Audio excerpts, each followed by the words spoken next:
कार्तिक महीने में दो वस्त्र की महत्वता होती है। देवउठनी एकादशी है, ऐसी कोई माता नहीं होगी जो अपने घर में तुलसी जी का पूजन नहीं करे। कार्तिक महीने के पीछे के जो 5 दिन 7 दिन पचवीगन के होते हैं, सुन रहे सारी बहू बेटियां और माताओं से कि ना सास बुरी होती है ना बहू बुरी होती है। सास नहीं चाहती कि मैं कोई अपशब्द बोलूं, वही बहू भी नहीं चाहती कि कोई अपशब्द बोलूं, पर ललाट पर जब कर्म गति उल्टी पड़ती है तो अपने आप जिह्वा से अपशब्द निकल ही देती है। यह कर्म गति। अब ऐसे समय पर क्या करोगे आप?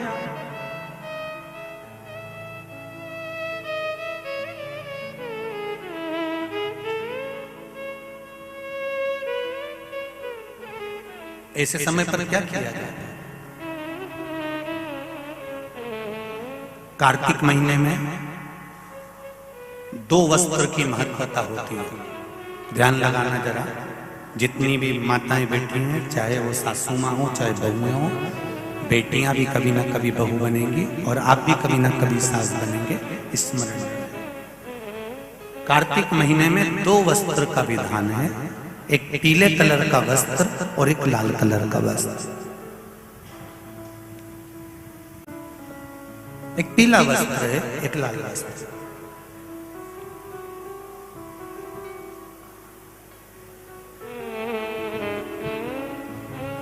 आज देवउठनी एकादशी है, ऐसी कोई माता नहीं होगी जो अपने घर में तुलसी जी का पूजन नहीं करे।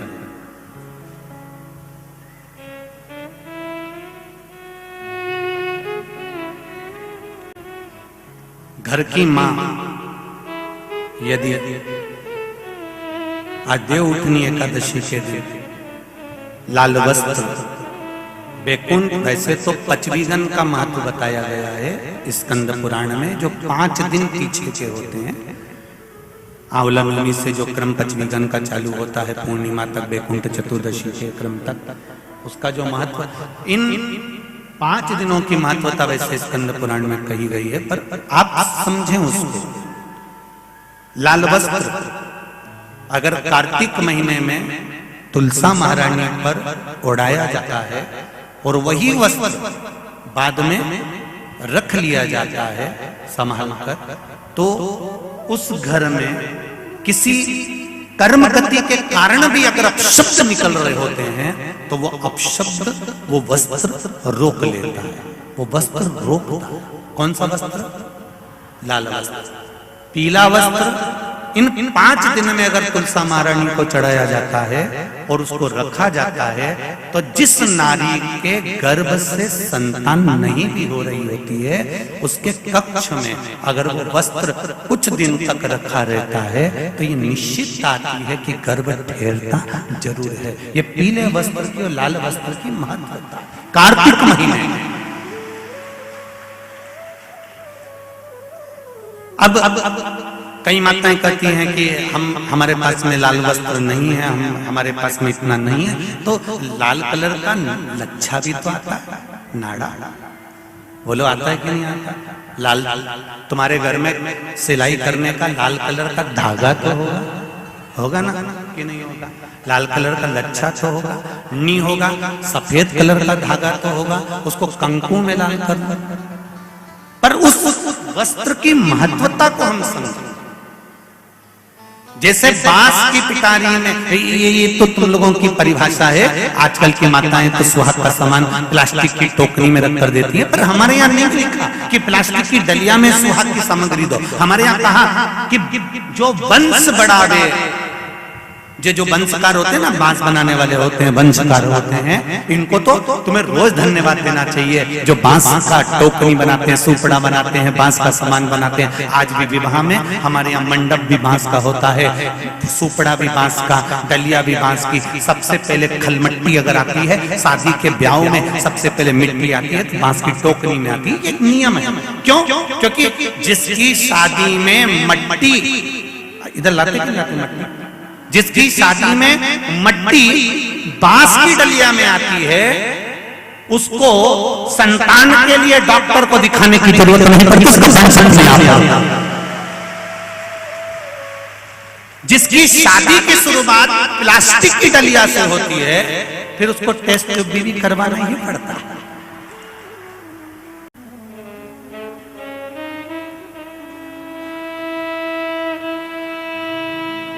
ये कुछ हमारे शास्त्रों के नियम है। अब आप उसको समझो ना समझो, चाहे उसके ऊपर हंसो, चाहे कुछ भी कहो, आप चाहो तो थोड़े दिन बाद कह देना, बताओ श्योर वाला महाराज तो पगले जैसी बात करता है, तो उसमें कोई दिक्कत वाली बात नहीं है। पगले का अवार्ड हमको ही मिलने वाला है, उसमें कोई दिक्कत वाली बात नहीं। पर उसको समझो कि हमारे सनातन धर्म में ये वंशकार, बांस का सामान बनाने वाले, बांस की डलिया बनाने वाले, बांस का सुपड़ा बनाने वाले, सबसे पहले ये वंशकार हुए, फिर खवास नाई ये हुए, फिर चर्मकार हुए, जूता चप्पल बनाने वाले, फिर अन्य जितने जितने हमारे यहाँ, इनको लोग कहते हैं कि इनको हमारे यहाँ से हटा दिया, ऊंची जाति वालों ने इनको पीछे हटा दिया। कोई इनको पीछे हटाने वाला नहीं है, केवल तुम्हारी बुद्धि से लोग तुमको भ्रष्ट कर रहे हैं कि हमको नीचा दिखा रहे हैं, हमको ऊंचा दिखा रहे हैं। किसी जात में, किसी समाज में ये नहीं कहा गया कि इनको नीचा दिखाना। प्रत्येक समाज में, चाहे ब्राह्मण के घर की शादी हो, चाहे क्षत्रिय के घर की शादी हो, चाहे वैश्य के घर की शादी हो, सबसे पहले वंशकार की डलिया आती है, वंशकार आता है। सबसे पहले हमारे यहाँ अगर पादुका बनाई जाती है तो सबसे पहले चर्मकार आता है, सबसे पहले हमारे यहाँ खवास आता है। पहले इनको लाकर बिठाया जाता है। पहले संबंध भी सेठ खुद नहीं जाता था करने के लिए, खवास जाता था, वंशकार जाता था, ये जाते थे, संबंध पक्का कर कर आते थे और शादी हो जाती थी। ना लड़का देखता ना लड़की देखती। ये सब बाद में चालू हुआ। अब दुनिया के लोगों ने अपनी राजनीति को अखाड़ा बनाने के लिए कह दिया कि ये समाज नीची हो गई, ये समाज ऊंची हो गई, इसको पिछड़ा में कर दिया, इसको उसमें कर दिया। कोई नहीं कर रहा किसी को। भगवान की ये पोथी रखी है शिव महापुराण की, जिस पे रखी है, इसके 4 पाए, 1 2 में बैठे हुए देव ऋषि नारद, श्रीमन नारायण, श्रीमन नारायण। 7 बार देव ऋषि नारद ने नारायण नारायण नारायण नारायण कहा। कहने पर देव ऋषि नारद ने बोला, सुनो साहूकार जी, सुबह के समय पर जब आपकी बहू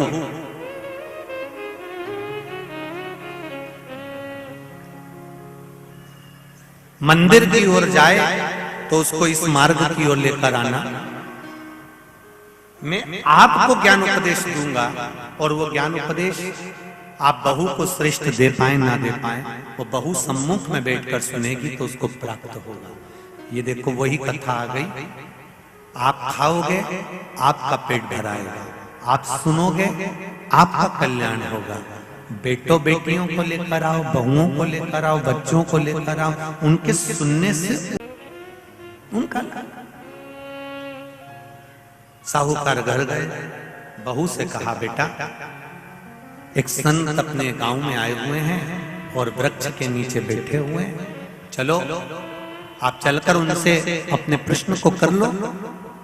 बहू ने भगवान का नाम लिया, स्मरण करती हुई बहू पहुंची और बहू ने जाकर तुरंत हाथ जोड़कर निवेदन किया, बाबा जी 1 महीने तक नारी कार्तिक का स्नान करती है, 1 महीने तक नारी माघ का स्नान करती है, 1 महीने तक नारी वैशाख का स्नान करती है, 1 महीने तक नारी चैत्र का स्नान करती है, बीच में अधिक मास का स्नान करती है। उस बीच में नारी का जो रजो धर्म आ जाता है, रजस्वला धर्म आ जाता है, उस समय पर नारी का जो करा हुआ व्रत है 1 महीने का, वो खंडित हो जाता है। उस व्रत की पूर्णता कैसे मानी जाए? तो उस समय पर देव ऋषि नारद जो संत के वेश में थे, उन्होंने कहा कि बहू एक काम करो पुत्री, कार्तिक महीने के पीछे के जो 5 दिन 7 दिन पचवीगन के होते हैं, अगर नारी का रजस्वला धर्म बीच में आ जाता है तो पीछे के 5-7 दिन में से अगर एक दिन भी नारी ब्रह्म मुहूर्त का स्नान कर कर, सुबह का स्नान कर कर तुलसी में दीप प्रज्वलित कर देती है तो उसके बीच का जो खंडित भाग है वो समाप्त हो जाता है, उसे पूर्ण फल की प्राप्ति। अब फिर सुन लीजिए अच्छे से, अगर मान लो वो पच बीगन में ही नारी का रजोधर्म आ गया तो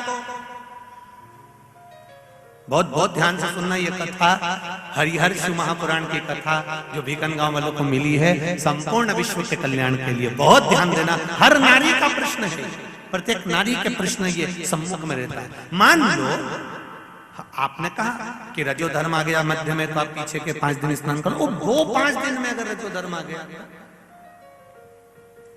फिर शिव महापुराण की कथा कहती है,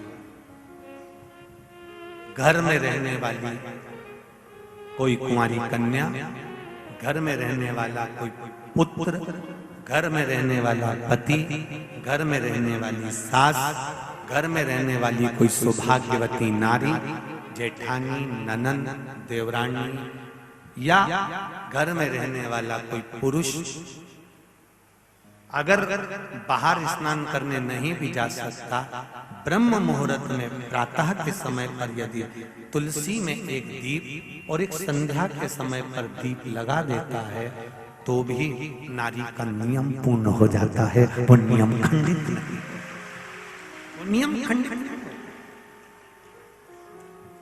क्या 5 दिन के स्नान का फल है? हाँ, और तुझे मौका मिलेगा तो तुझे समझ में आएगा। देवर्षि नारद ने बस इतना कहा, उसका फल क्या है तुझे मौका मिलेगा जब मालूम पड़ेगा। तब बहू को समझ में नहीं आया कि आखिर सब क्या कहा। देवर्षि नारद कहकर चले गए। साहूकार की बहू रोज प्रातः का कार्तिक का स्नान करने लगी। कार्तिक का स्नान रोज बहू करती, रोज ब्रह्म मुहूर्त में स्नान कर आती।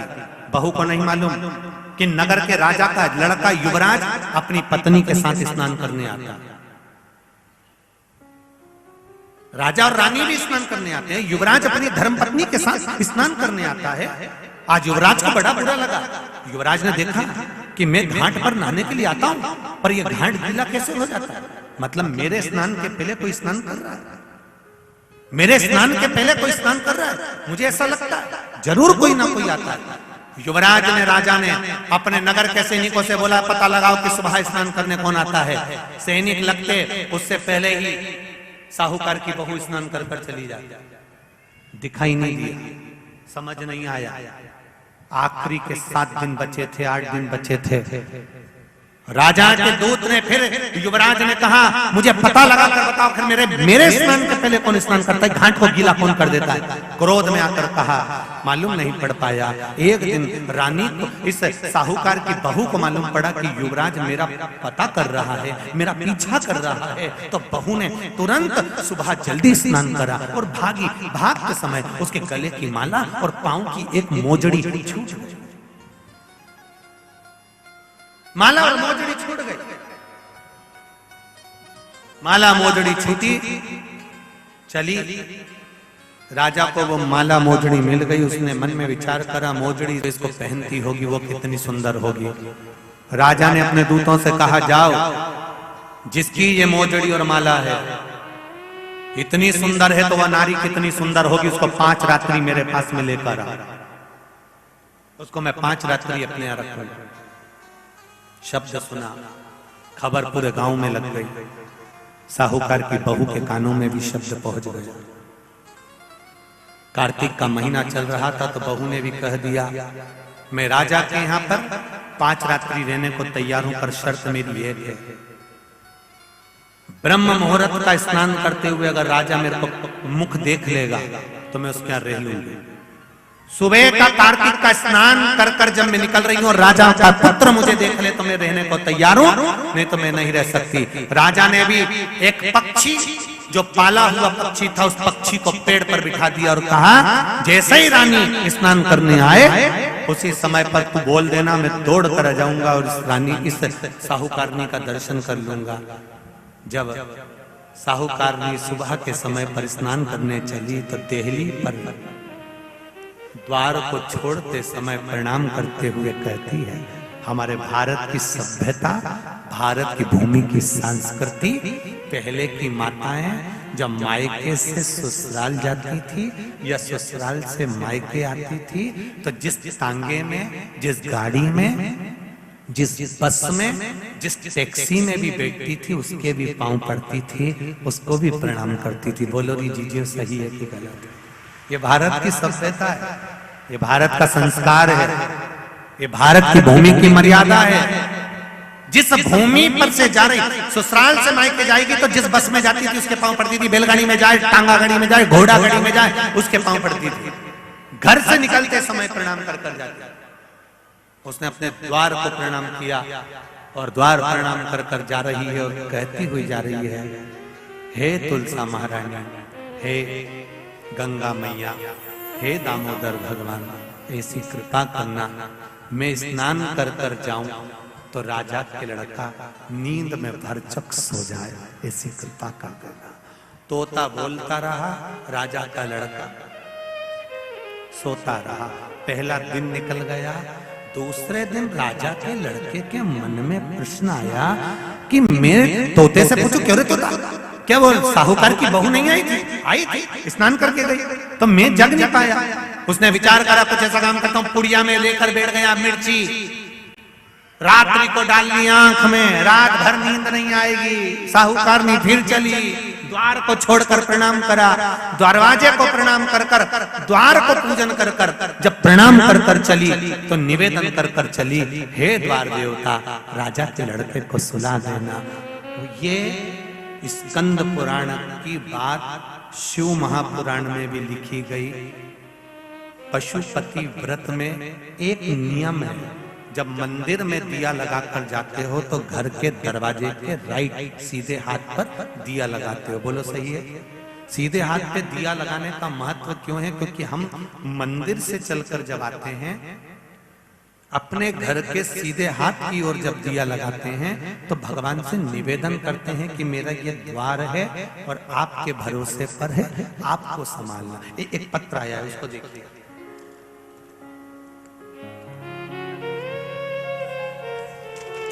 दिया लगाने का कितना लाभ और उसका महत्व देखिए।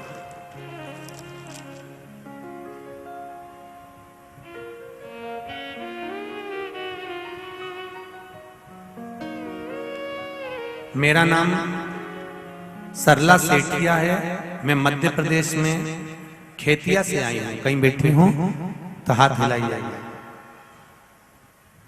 कहीं बैठी हूं तो दोनों हाथ अवश्य हिलाइएगा, जहां कहीं भी बैठी हूं।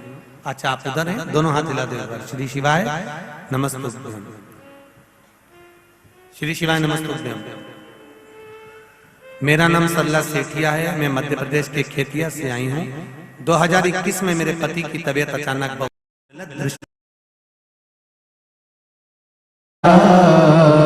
भोले बाबा जपू तेरी माला, भोला सब दुख काटो मार, भोला सब दुख काटो मार। राजा के शरीर में रोग हो गया। पिताजी ने पूछा, ब्राह्मण देवता मेरे बेटे के शरीर में रोग हो गया, छूटेगा कैसे? कहा, कार्तिक स्नान करने वाली नारी को गलत दृष्टि से देखा था, इसलिए ये रोग हुआ है। शिव महापुराण की कथा कहती है, कोई गंगा, नर्मदा, सरयू तीर्थ में कोई स्नान कर रहा हो, कोई नारी स्नान कर रही हो, उसको गलत दृष्टि से कभी ना देखें। शरीर में रोग भारी हो जाता है। राजा के शरीर का रोग कैसे मिटेगा? तो कहा, जिस नारी को गलत दृष्टि से देखा है, जब वो कार्तिक का स्नान कर कर उसके स्नान का जल जो बह कर आए, वही जल शरीर पर डाला जाए तो रोग मुक्त हो जाता है। राजा ने वही करवाया। पूछा, साहूकार की बहू जहां स्नान करती थी, उसका जो पानी आता, उस पानी से राजा के पुत्र के शरीर पर छींटा जाता। धीरे धीरे रोग मुक्त हो गया और राजा का पुत्र ठीक हो गया। शिव पुराण कहती है, राजा के लड़के ने चरणों को नमन करते हुए पूछा कि मुझे कार्तिक का लाभ कैसे प्राप्त होगा? कहा, पूरे कार्तिक के महीने में अगर स्नान ना कर पाओ तो बैकुंठ चतुर्दशी का दिन एक ऐसा होता है, शायद 6 तारीख की होना चाहिए। कितनी तारीख की? 6 नवंबर की है। हाँ, 6 नवंबर को है बैकुंठ चतुर्दशी। बैकुंठ चतुर्दशी का अगर स्नान कोई भूल से भी आनंद के साथ में भगवान की भक्ति के साथ। और आप लोगों को तो बहुत बहुत साधु बनता है। हरिहर मिलन का दर्शन हमारा भी नियम है। वैकुंठ चतुर्दशी के दिन हमारे शालिग्राम भगवान और ठाकुर जी का हरिहर मिलन करवाते हैं। वैकुंठ चतुर्दशी के दिन हम भी पूरा प्रयास करेंगे अंदर मिलन कराने की जगह जितने भी भक्त यहाँ पर रात्रि के समय पर रहेंगे उनको हरिहर मिलन का दर्शन हो जाए।